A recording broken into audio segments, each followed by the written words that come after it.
বাংলাদেশের বর্তমান যে প্রেক্ষিত, একটা সবচেয়ে বড় স্বস্তির জায়গাটা হচ্ছে এখানে যে সংবাদ মাধ্যমে এখন আর কেউ হস্তক্ষেপ করে না, কেউ বাধা দেয় না যে এই খবরটা প্রচার করতে পারবে না আর ওই খবরটা বারবার প্রচার করতে হবে।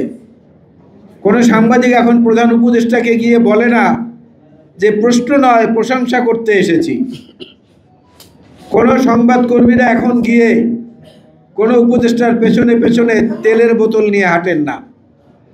এটা হচ্ছে বাংলাদেশের মানুষের সবচেয়ে স্বস্তির জায়গা।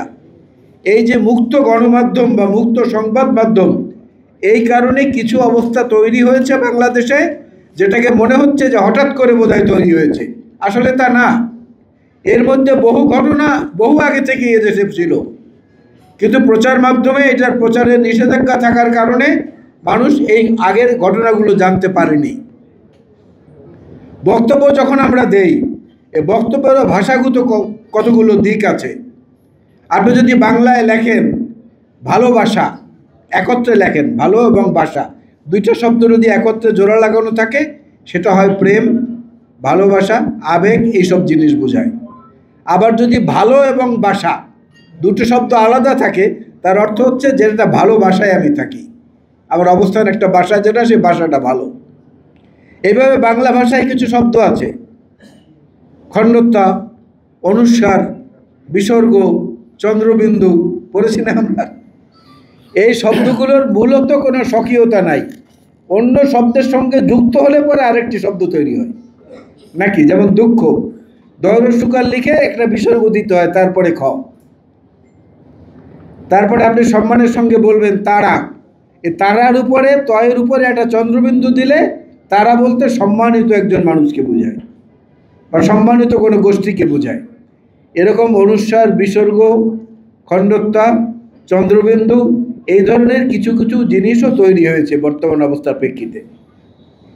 তারা মূল শব্দের সঙ্গে যুক্ত না হলে কিন্তু তাদের কোনো স্বকীয়তা নাই, কিন্তু এখন তারা মূল শব্দের চেয়েও অনেক উপরে উঠে কথা বলতে চান। ঝামেলাটা সবচেয়ে বড় হয়েছে সেই জায়গায়। আপনি তো বড়কে বড় বলবেন, না বলে তো উপায় নেই। আপনি মার্কিন যুক্তরাষ্ট্রের যে এত মানুষ, এই 200 বছরের উপরে আজকে তাদের প্রতিষ্ঠার হয়েছে বা যুক্তরাষ্ট্রের জন্ম হয়েছে, তার মধ্যে মাত্র একজন মানুষ, একজন প্রেসিডেন্ট ছিলেন যিনি পিএইচডি হোল্ডার, অর্থাৎ ডক্টরেট। তার নাম হচ্ছে মিস্টার উইড্রো উইলসন। এই উইড্রো উইলসন ব্যতীত মার্কিন যুক্তরাষ্ট্রের কোনো প্রেসিডেন্ট আজ পর্যন্ত পিএইচডি হোল্ডার ছিলেন না।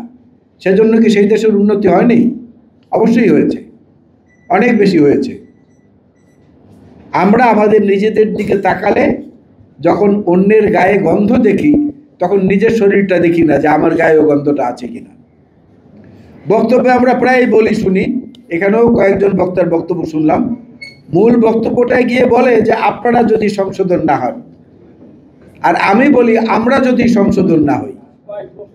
আপনারা না, আমরা এবং আপনারা, এটা মিলে হচ্ছে আমি এবং আপনি, মিলে হচ্ছে আমরা।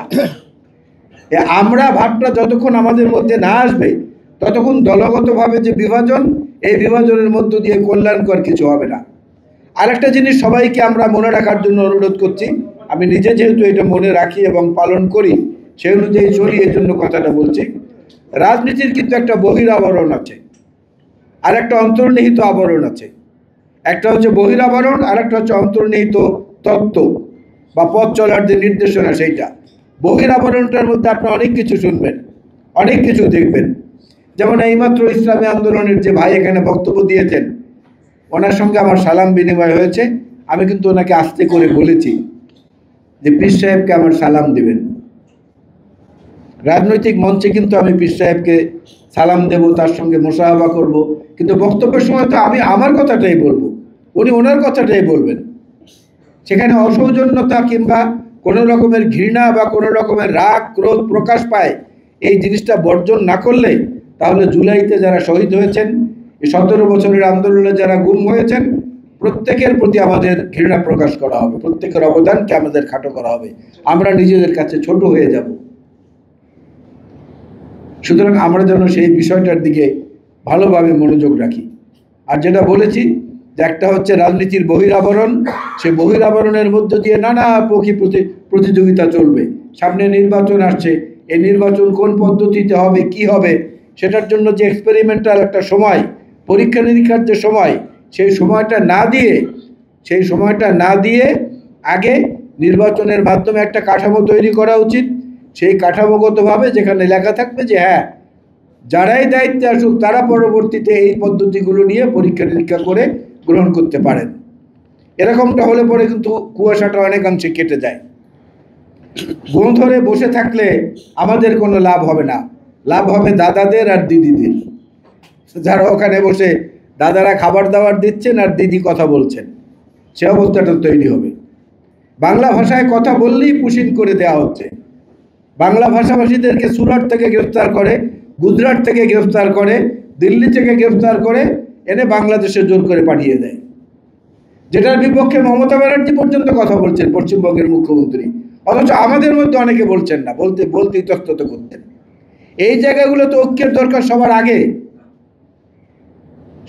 ঐক্যের দরকার একটা জায়গায়, যেটা আমরা সবাই অনুভব করি, কিন্তু আসলে আমরা সেই অনুযায়ী কাজ করি না।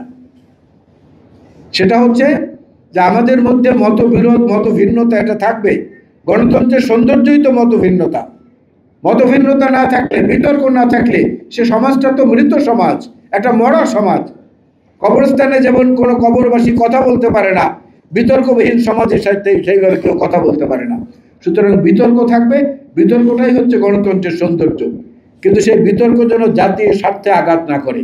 জাতীয় স্বার্থে বা জাতীয় পর্যায়ে এখন যেটা সবার আগে দরকার, ফ্যাসিবাদের পুনর্বাসন যেন কোনো রকমে এখানে হতে না পারে, সেই ব্যাপারে অন্তত নিজেদের মধ্যে নিজেদের দৃঢ় প্রতিজ্ঞ থাকা। সেই জায়গাটা বোধহয় আমার জানা মতে এখন পর্যন্ত সব রাজনৈতিক দলগুলো আছে। তো এক্ষেত্রে তো আমাদের একটা জাতীয় ঐক্যমত প্রতিষ্ঠিত হয়েই রয়েছে। বাকি জিনিসগুলো আস্তে আস্তে যতটা এগুলো সম্ভব, সবার আন্তরিকতা আছে, সবাই আমরা চেষ্টা করছি।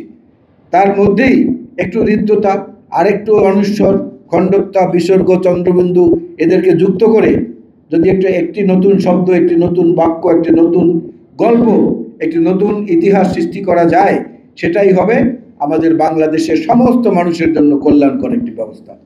আমি মনে করি জনতার অধিকার পার্টি, তরুণ নেতা তারিকুল ইসলাম আজকে যে আলোচনা সভার আয়োজন করেছেন, আরও গুরুত্বপূর্ণ জাতীয় নেতারা আসবেন, তারা বলবেন, তার মধ্য থেকে একটা নির্যাস দিয়ে আমরা আমাদের ভবিষ্যৎ পথ রচনা করব।